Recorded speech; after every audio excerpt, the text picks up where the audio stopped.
Good morning, children. Today in the mathematics, let us take exercise 3.4. Question number 3.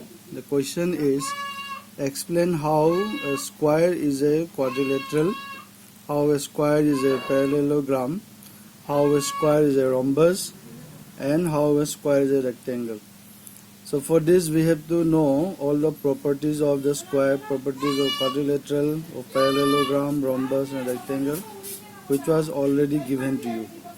Now the question is, explain how a square is a quadrilateral. It is very simple. In a quadrilateral we know that all the four sides, there are four sides, closed figure. A quadrilateral is a closed figure with the four sides. So this is a very simple one. It is therefore it is written here. A square is a quadrilateral because it is closed with the four line segments. Because quadrilateral also has four line segments, closed figure, and square is also a closed line segment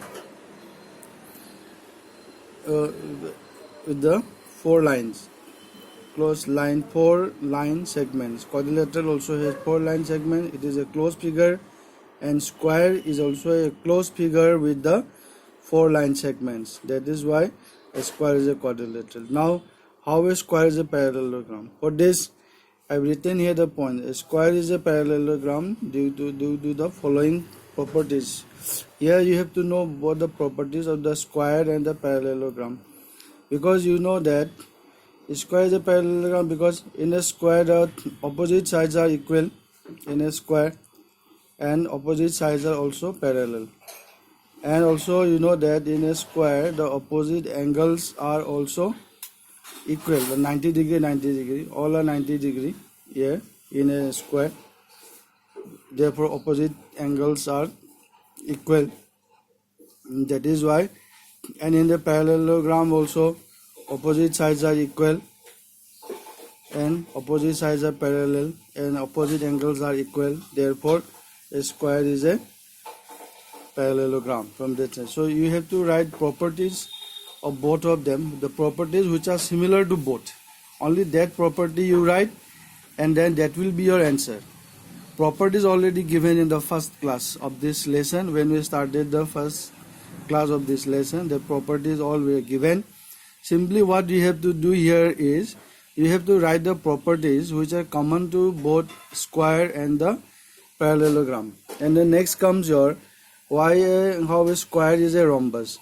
So here nothing, you have to write the properties which are common to both square and a rhombus, and then recall what are the properties as common to both square and a rhombus. A square also has four sides, rhombus also has four sides, and in a square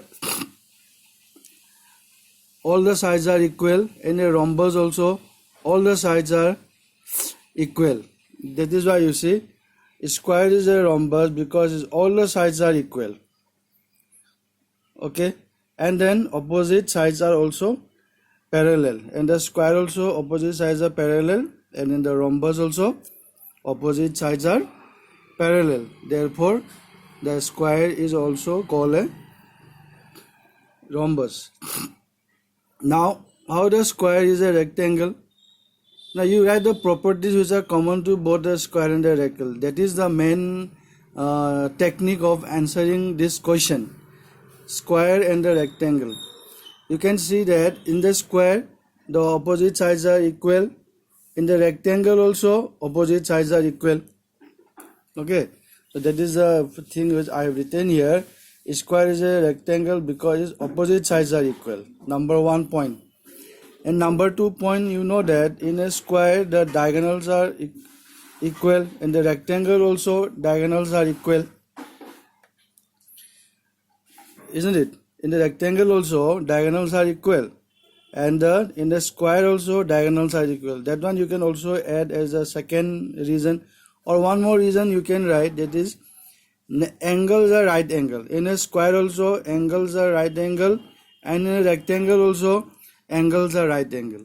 So you can write. So the technique of answering this question is, as I have told you, you write the properties which are similar to both the quadrilaterals, both the figures. Okay, so if you have any doubt, you can ask me you can post me or you can ask me